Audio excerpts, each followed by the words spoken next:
அன்பே சிவம் மனமே குரு என்றுணர்த்திய குருவே போற்றி. எனக்குள் இறைவனை உணர வைத்த குருவே போற்றி.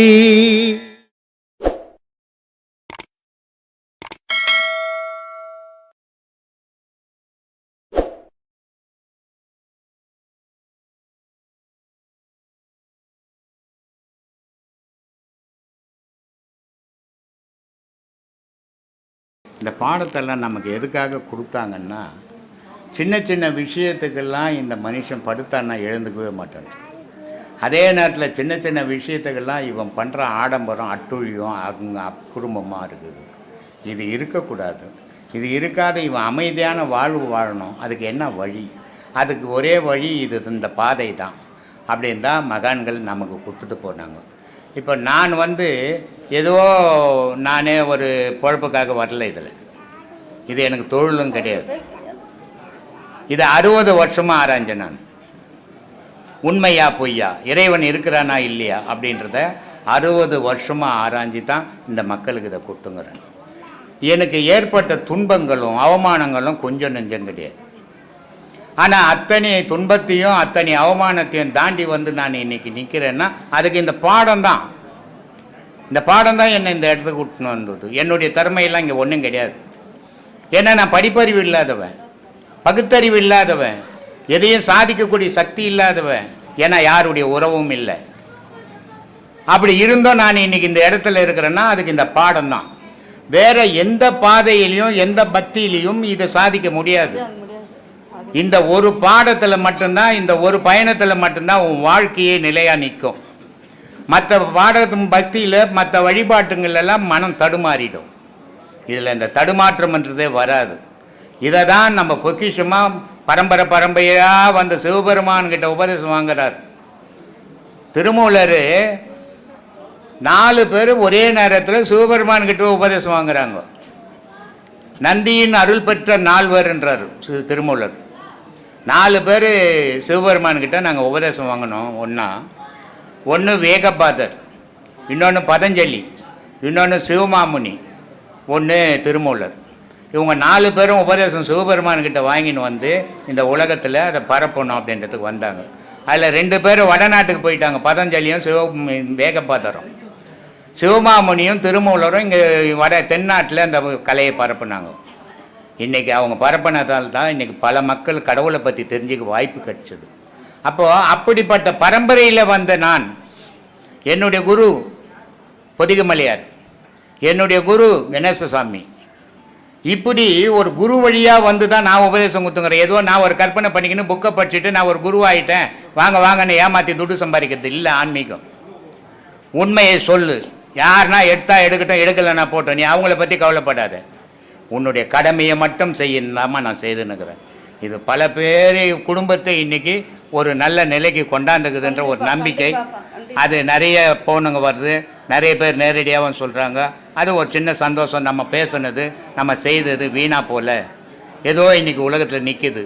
நான் மறைவேன், இயற்கை அது, அதை யாரும் தடுக்க முடியாது. ஆனால் நான் கற்றுக் கொடுத்த கலை மறையக்கூடாது. அதுதான் என்னுடைய வைராக்கியமே. அதுக்காக தான் இன்றைக்கி உலகம் ஃபுல்லாக பரவி இருக்குது. இயேசுநாதர் ரொம்ப அழகாக சொல்கிறார். அவர் நான் தேவ தூதன், நான் தேவன் சொல்லலை, சொல்கிறாரா? நான் தேவ தூதன் அப்படின்றான் சொல்கிறான். இறைவனை என்னை அனுப்பி இருக்கிறான், என்னுடைய பணிகளை நான் செய்கிறேன். ஆனால் எனக்கு இறைவன் இருக்கிறான் அப்படின்றான்.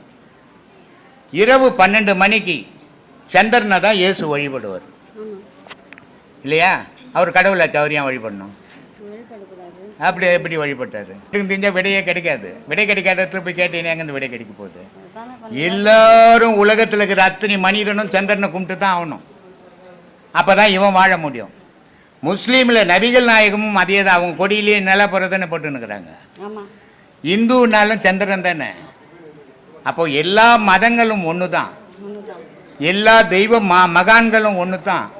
எல்லா மகான்களும் அந்த இறைவனை தான் போய் அடைஞ்சாங்க. ஆனால் மனுஷன் வேற்றுமையை பண்ணிக்கணும். இயேசுக்கிட்ட வேற்றுமை கிடையாது.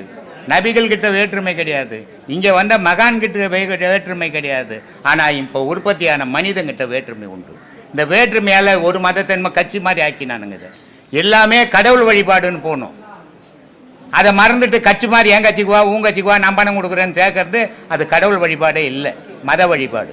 மத வழிபாட்டில் கடவுளை அறிய முடியாது, கடவுள் வழிபாட்டில் மதத்தை இருக்காது. அதனால் நீங்கள் மதத்தை மறந்துடுங்க, கடவுளை தேடுங்க.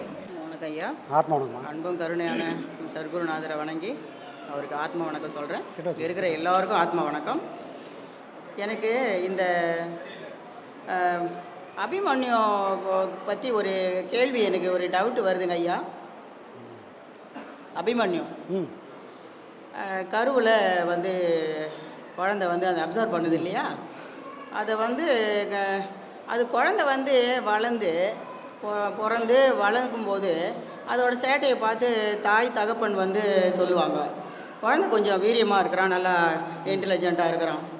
அவங்க டீச்சர் சொல்லுவாங்க அவுட்ஸ்டாண்டிங்காக இருக்கிறான், நல்லா மார்க் வாங்குறான் அப்படின்னு சொல்லி. பிறந்த பிறகு இது கருவிலே இருந்து இதெல்லாம் கவனிக்குது. அது கவனித்த மாதிரியே அந்த கிடைச்சதெல்லாம் அதை செஞ்சு முடிச்சிருச்சு, உள்ளே நுழைஞ்சிருச்சு.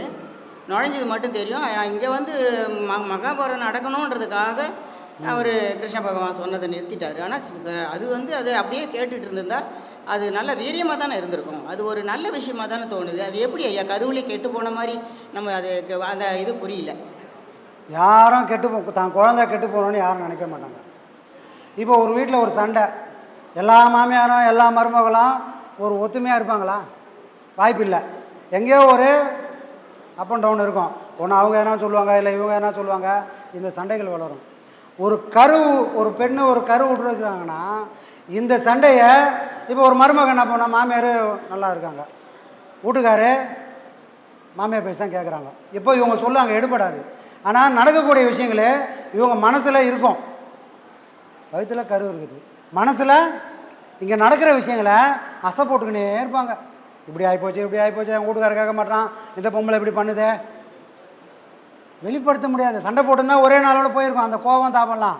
ஆனால் இதை வெளிக்காட்ட வழி இல்லாமல் மனசுக்குள்ளே போட்டு பிடுங்கி 10 மாதத்துக்கு அப்புறம் ஒரு கரு வெளியே வரும்போது இந்த வேதனையோட வெளிப்பாடாக தான் அது இருக்குமே தவிர அந்த குழந்தை ஒரு ஆரோக்கியமான குழந்தையா அது இருக்கவே இருக்காது.